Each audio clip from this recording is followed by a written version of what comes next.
Ayan, magandang araw po sa inyong lahat mga ka-dreamers. Samang lupalop ng mundo kayo naroroon ngayon. Good morning, magandang araw po sa inyo. At sa iba nating mga ka-dreamers nyo, magandang gabi po. At syempre, gaya po ng dati, mag-aalaga po tayo ng bata ngayon. Ito si Bonso, naglalaro. Kinakailangang alalayan natin siya kasi maraming factors ang pwedeng magdulot ng sakuna sa ating paligid. Yan, may bangin, may mga bato, may mga bulaklak na may tinik, yung mga cactus. Marami pang iba. May mga langgam na yung di ko alam ang ano, nangangagat. Na mga langgam na malalaki na sakit-sakit ng ano, ng kagat nila. Kung minsan din mga ka-dreamers, may mga ahas po dito na hindi ko alam. Buti nga lang may mga pusa na tayo. At hinuhuli nila ang mga ahas. Kailangan ng parental guidance mga ka-dreamers kasi sometimes kumakain siya ng bato, styrofoam, kung ano pang mga bagay na pwedeng ilagay niya sa bunganga niya mga ka-dreamers.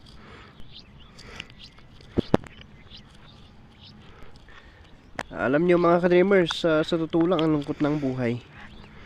Gawa nga po ng tumanda tayong walang trabaho.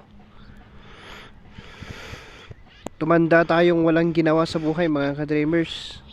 Lahat po ng sinubukan natin na mga paraan para umasinso ay naging failure. Nag-fail po tayo sa maraming bagay.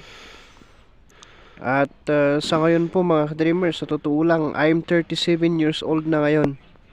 Pero nararanasan ko pa rin yung mawalan ng pera, kahit piso, walang-wala. I experience them right now. At sobrang nakaka-stress, sobrang nakakalungkot na bakit ganito ang nangyari sa buhay natin mga ka-dreamers.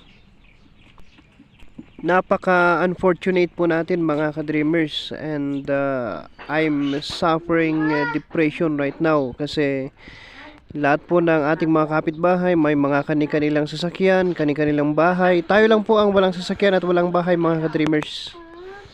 It is really very unfortunate na nagtatanong tayo sa ating sarili, ano bang ginawa natin? Ano bang pagkukulang natin? We want to learn. Gusto nating matuto sa ating mga past experiences sa buhay mga ka-dreamers so that we could find out ano ba ang pwede nating gawin sa natitira nating buhay.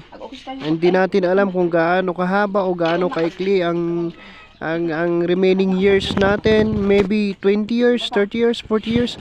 Magpapasalamat po tayo sa Panginoon mga ka-dreamers if we still have 50 years to exist in this world, no?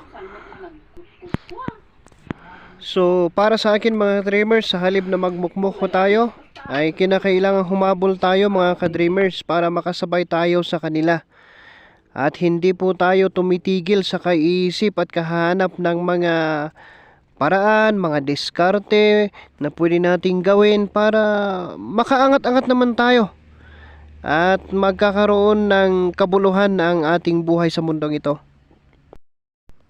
Aaminin ko sa inyo mga ka-dreamers na may pride po ako, tinatamaan ang aking ego, nasasaktan po ang aking damdamin.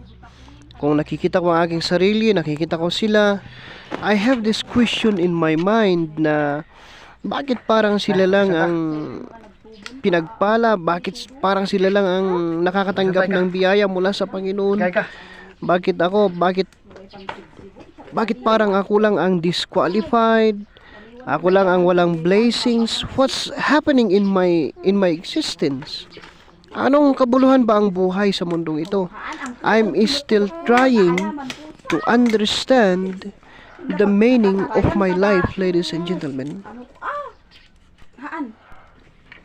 Pag nakikita ko ang aking mga anak, mga ka-dreamers, sinasabi ko sa aking sarili na hindi pwedeng mamanahin pa nila ang kahirapan ng aming pamilya.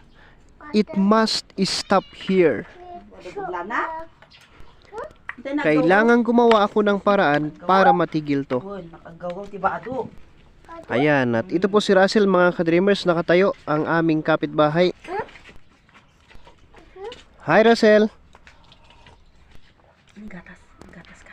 Kagabi po mga ka-dreamers, hindi po ako nakatulog ng maayos. Kaisip ng mga paraan kung paano umasinso ang aming buhay. So, talagang hinihintay ko po ang ulan mga ka-dreamers. Kasi dito sa amin, magdadalawang buwan na ata na hindi umulan. I'm waiting for the rain. Gusto kong magtanim ng gulay. I want to try. Ano ba ang kapalaran ko na naghihintay sa pagsasaka mga ka-dreamers? I have something in mind mga ka-dreamers. Plano ko na gawan ng vlog ang unang araw ko sa farm onwards. At yun ang gagawan natin ng life story. Bala ko pong bumili ng bagong cellphone para doon mga ka-dreamers. Alam kong mahirap ang pagsasaka sa akin mga ka-dreamers. Kasi ang aking tataniman ay hindi patad at mahirap magsagawa ng mechanized farming. Pero ihinahanda ko na po ang aking sarili at kakayanin natin mga kaibigan. Alang-alang sa ating mga pangarap, alang-alang sa ating mga anak, alang-alang sa ating pamilya. Para kahit paano mabigyan ng dignidad ang ating buhay mga ka-dreamers. Alam kong magiging center of attraction ako mga ka-dreamers. Alam kong maraming tao ang makakapansin sa akin. Alam kong pagtatawanan ako. But I have to do it. Dito kasi sa amin mga ka-dreamers, pagtatawanan ka talaga kung mas maliit pa sa kalahating ektarya ang bukirin mo. Ayan mga ka-dreamers, luto na po ang ating french fries. Maggigisa naman po tayo. At sabay sinisilip ang bata kasi baka biglang naglalaro sa labas eh. Baka biglang mahulog. Ayan, ito ang ating tawag dito, bukal. Ayan, lagyan natin ng sili. Tingnan ulit natin ang bata. Yan, lagyan natin ng sili ang ating ulam.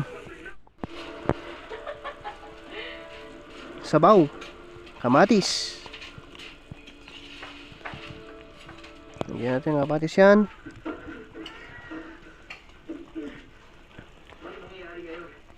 Yan, pakuluan natin ng konti. Ayan, ito na mga ka-dreamers. Bye-bye. Kain na po tayo. Hanggang sa muli.